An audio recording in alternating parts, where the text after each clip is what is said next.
Hello, word nerds, and welcome to the dictionary. My name is Spencer, and this is episode F86.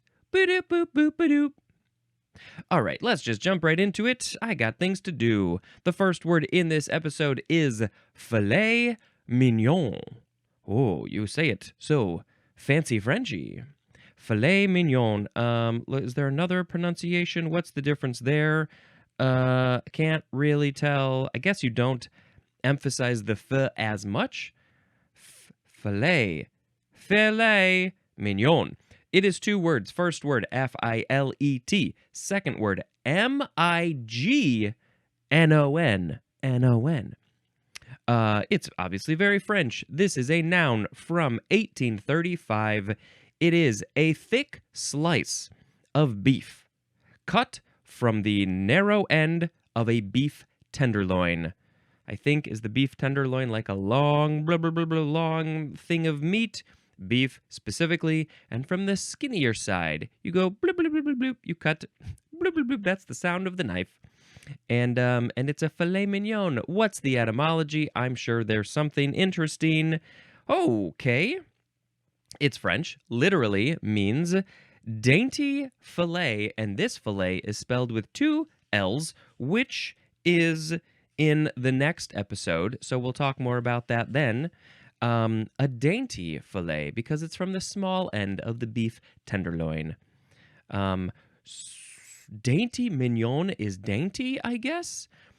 N-O-N, I know, is no in French. I wonder if that's connected at all. Probably not. All right, let's make a sound effect. I quickly will say I am not an eater of these anymore unless it's a vegan version. I am vegan. I choose to be. I have had filet mignon in the past. They're small and expensive, opposed to the other steaks. Is it the higher quality meat? I'm not sure, but it's like a puck of thick beef, and it's very expensive. All right, the sound effect is going to be doo-loo-loo. All right, the next word is the prefix F-I-L-I or F-I-L-O, and it means thread. You can see that it's related to all those filament words we had before. The example is filiform, which is in this episode filiform, F-I-L-I form. Now we have filial, or you could pronounce it filial, 2 syllables or 3. Filial, adjective from the 14th century. Number 1 is of relating to or befitting a son or daughter. The example is filial obedience. I believe there was a word that we had earlier that mentioned filial, and I had to come over here to page 468 and look it up. It is about something relating to a son or a daughter, a child. That's it, a child. You could just say a child instead of son or daughter. Filial obedience, when you are being disciplinarian, you are disciplining your child. That is filial obedience. Number 2, having or assuming the relation of a child or offspring. That's it for that one. Filially is an adverb, and does the etymology have anything to say? It says this is from the Latin filius, which means son, and there's more at the word feminine, so that's probably where that was the word that sent me over to filial. So filius is son, but there's more at feminine, so that's interesting that there is a very clear connection between the boy and the girl, the male and the female, masculine, feminine. How is that connected? Very interesting. Now we have filial generation. 2 words. Is this like Generation X, Generation Y, the millennials, Gen Alpha, or what else? The boomers. So one of them is the filial. No, I'm making that up. This is something different. Filial generation is a noun from 1902. It is a generation in a breeding experiment that is successive to a mating between parents of 2 distinctively different but usually relatively pure genotypes. And I feel like we have to put a link in the show notes for this filial generation because I'm a little confused by this. Let's just read it again real quick. A generation in a breeding... Okay, so they're doing breeding experiments. They're putting two beings together, forcing them to have babies. It could be animals. It could be plants. Right? Could be either one. Hopefully it's just plants. So they're doing a breeding. So one of those generations is successive to a mating between parents of two distinctively different but usually relatively pure genotypes. Oh, I can't. Are you saying that this is where the brother and the sister from this generation, from this plant, two children from this plant? Let's say it's a plant. Hopefully, I'm just going to assume it's a plant. You make them breed together, and they are the filial. I'm not. No, I might be overthinking this one. Yeah, I just don't know enough about the scientific-y terms to know exactly what they're talking about. Okay, go check the link in the show notes for filial generation. Bring! Now we have filiation. Filiation, noun from the 15th century. Number 1A, filial relationship, especially of a son to his father. Why does it have to especially be son to his father? Why can't it be just child to parent? Why we say the filiation? Oh, there's affiliation. Never really thought. I don't know this word filiation, so I assume affiliation is connected. Interesting. Number 1B, the adjudication of paternity. Okay. So this is they're doing the legal stuff in the legal world to figure out who's the dad. Who's the dad? They're doing some filiation to figure out who's the dad. Can we figure out the connection, the relationship between the child and the dad? Because we know who the mom is. The mom gave birth. Okay, of course we're using very genderized words here right now. Number 2A. Descent or derivation, especially from a culture or language. We're not talking about literal people here. We're talking about passing things down from the older generations to the younger generations, culturally, in language. It's the filiation, because it goes from the parent to the child. 2B, the act or process of determining such relationship. So are you talking about the relationship of the culture or the language? Because that's what we were just talking about.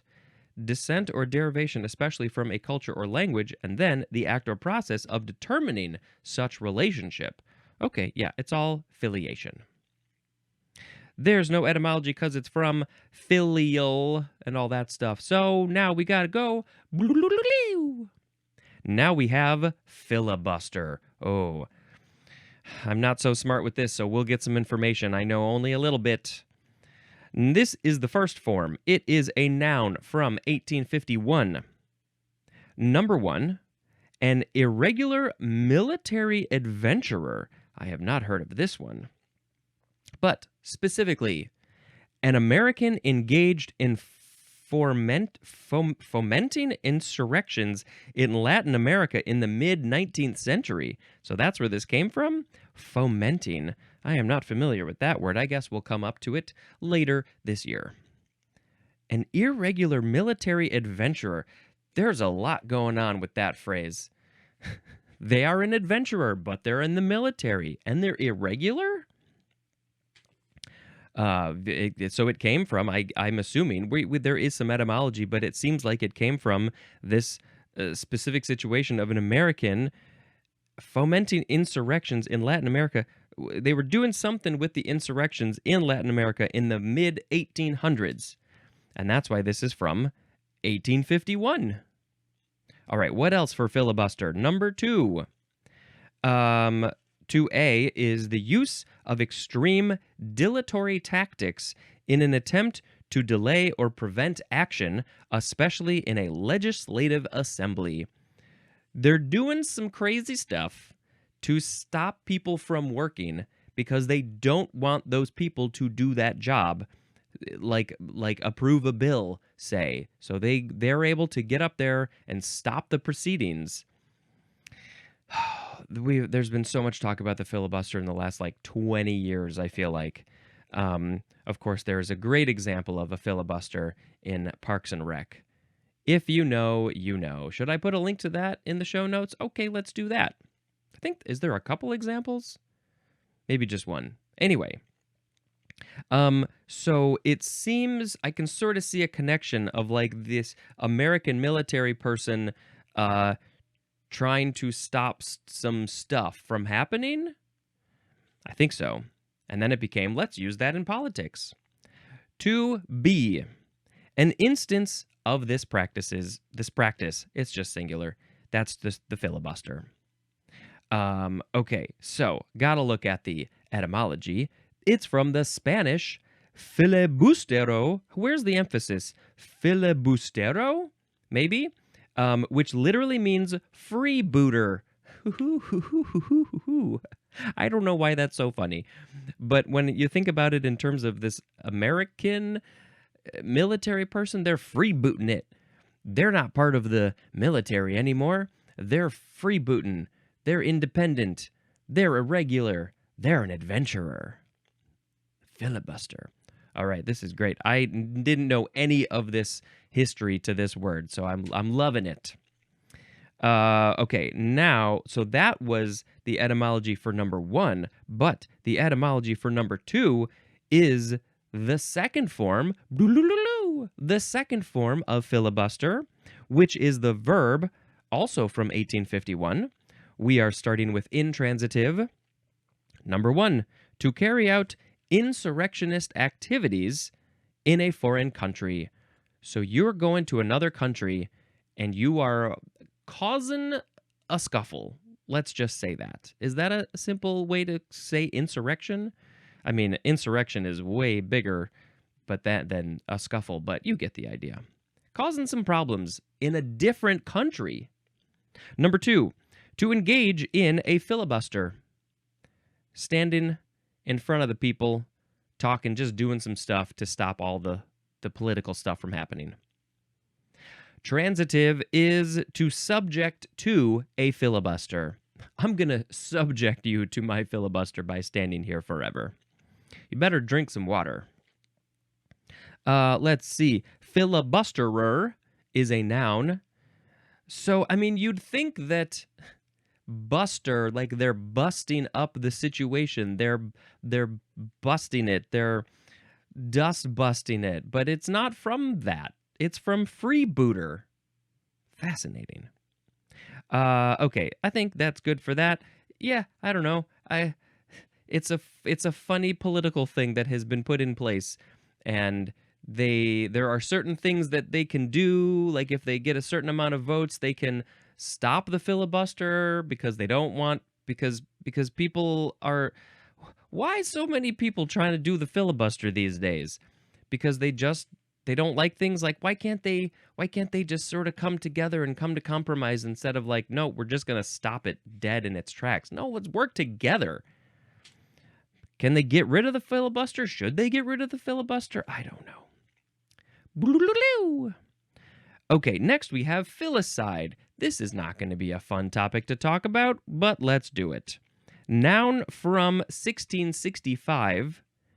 This is the murder of one's own daughter or son. Again, let's just quickly say, why couldn't you say child? The murder of one's own child is filicide.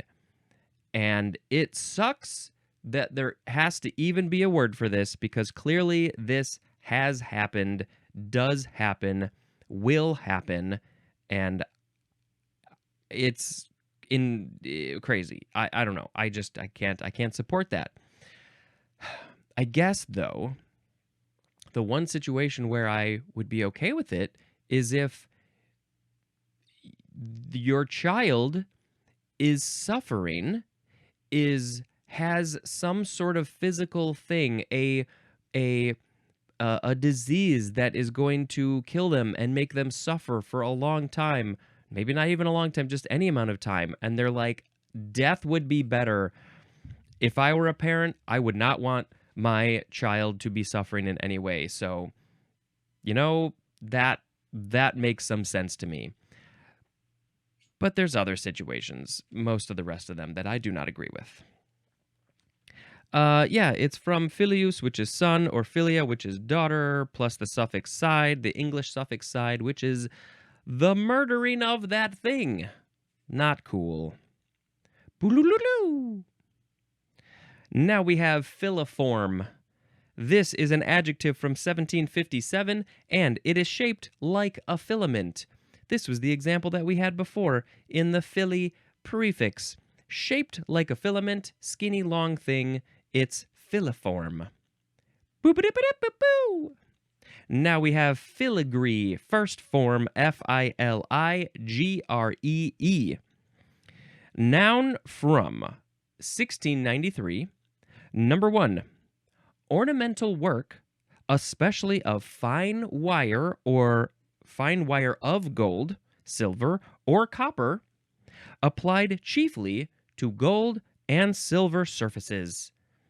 You got a gold and silver surface and you want to put some beautiful wire work of also gold or silver or copper. Maybe there's other ones too, but those are the main ones, I guess. Oh, my shoe squeaked on the thing. Let's see. So, I'm jumping ahead a little bit here, but it seems like this is using that fili prefix because it's threads. They're wires and threads and skinny things to make it fancy and ornamental.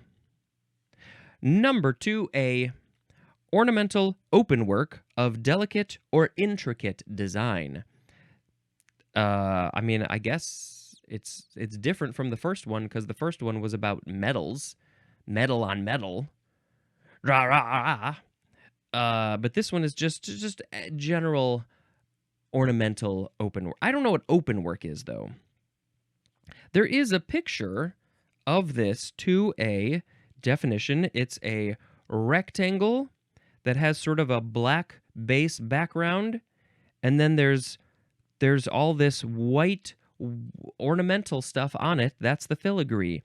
There's like an oval-y shape with a bunch of things on it, and then some flowery things, and then some lines to make some geometric patterns. And let's post a picture of some sort of filigree ornamental work on the social media. 2B, a pattern of design resembling such open work as in a filigree of frost. Oh, yes, it's beautiful when the frost hits the window and you get those crystal spirals or whatever, the snowflakey designs. That is some beautiful filigree. Let's see. Anything else? We got 2C. The synonym is ornamentation or also embellishment. Oh, maybe you can have some metaphorical or lyrical or verbal filigree. We have an example here, writings heavy with late Victorian filigree. And that is a quote from Jack Beatty or Jack Beatty. It's spelled like Warren Beatty, so maybe it's Beatty. Yes, the old school people were writing with much filigree. And did we have, what did I have in the previous episode? We had a word that was like a lot of extra words and stuff. Where was that? Somewhere. I can't remember. Okay, so let's see. We got to talk about the etymology real quick. We made a guess before, but I think we'll get some more information here. Modified of French filigron, from Italian filigrana, from the Latin filum, which I think is filigree probably, plus granum, which means grain. There's more at the word corn. Well, I was not expecting this at all. This is coming out of left field for me. I don't understand how you're making fine ornamentation with grain or corn. Are you literally decorating with grains or corn? All right. This one threw me for a loop. I was going to say it flew me for a loop. Okay, now what's the next one? That's a little audio filigree for you. The second form of filigree is a verb from 1831. We just have one transitive definition, which is to adorn with or as if with filigree. I'm going to filigree. I don't have anything here to filigree myself with because it's, I don't know, I have this like stretchy band thing. Maybe if I do this, I have oh, that worked out very well. Looks like a tiara? I don't know. I have filigreed my hair with a green stretchy band for exercising. Don't know if it's going to stay there the whole time, but I don't know. It's fine. Now we have the first form of the word filing, F-I-L-I-N-G. It is a noun from the 14th century. Number 1 is an act or instance of using a file. That is an act of using a file. We talked about the file yesterday in the previous episode. You gotta file stuff down. It's metal, it's wood, whatever. I might have to do some filing because there's a deadbolt that is very tight, and I think if I just filed the wood on either side, it would go in much smoother. Number 2, a fragment rubbed off in filing. The example is iron filings. Iron filings, iron filings, iron filings. So the stuff that comes off are the filings. With the iron filings, any sort of metal filings, the little chunks or something, you got to be careful because those might be very, very sharp. And so I think you should, I don't know, vacuum them up, scoop them up, maybe by wearing a glove. I don't know. Be careful with the iron filings. The second form of filing is a noun from 1712. Number 1, an act or instance of filing something. Now, wait, was that this? No. Oh, what is the difference here? The first form, number 1, was an act or instance of using a file. And number 1 for the second form of filing was an act or instance of filing something. How is this different? You're using a file in the first one, and you are filing something in the second one. What? Okay. Number 2, a document filed is a filing.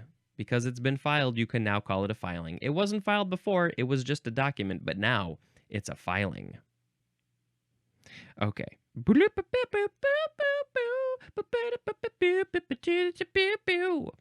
It's time for the last word, which is filiopietistic. Filiopietistic? It is spelled F-I-L-I-O-P-I-E-T-I-S-T-I-C. Filiopietistic, yeah. This is an adjective from 1893 of or relating to an often excessive veneration of ancestors or tradition. An excessive veneration? Is this like, you're like, nope, I don't like anything that the ancestors did. I'm going to do my new stuff. I'm going to do the tiki-takis. Of or relating to an often excessive veneration of ancestors or tradition. I think that's what it is. Venerating.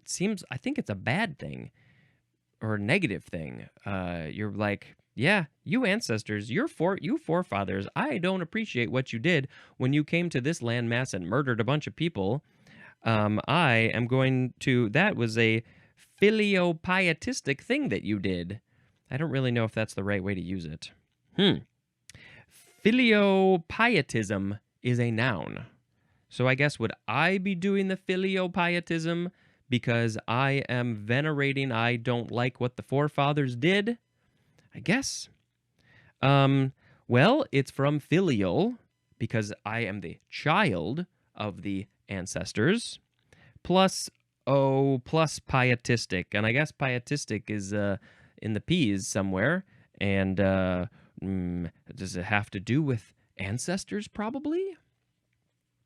Okay, well, hey, we did all the words. Let's pick a word of the episode. Which one do you like? We had today filet mignon, filial generation, filiation, filibuster, filicide, filiform, filigree, filing, and filiopietistic. Oh boy. Oh, let's see. I mean, I just love the word filiopietistic. I think that is a great word.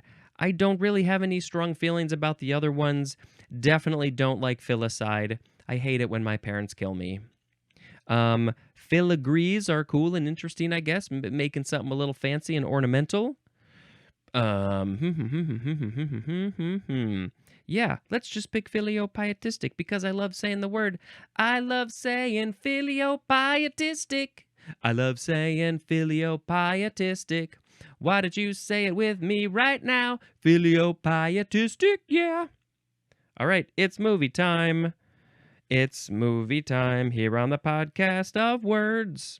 What did we watch? I did not bring this up beforehand. We watched in early December, we watched Adult Swim Yule Log, which is from 2022. It's an actual movie, feature-length movie, that starts off like one of those typical Yule Log videos you put on your TV these days, because there's a lot of them. And it's the burning fireplace wood things. But then, because it's Adult Swim, it goes off the rails, and it's all live action, except for some CGI. And if you're in the mood for something just bonkers, funny, weird, horror, it's just bonkers crazy, it's a very good one. Adult Swim Yule Log. Then we watched Getaway. Family, Irish, British. They go to a Nordic island, I think, for a vacation, and it's a horror comedy, and it's very silly and fun. We enjoyed the ridiculousness of it. Getaway. I think that's all I'm going to tell you about today. Thank you very much for checking out this show, and until next time, put some filigree on your head. This has been Spencer dispensing information. Goodbye.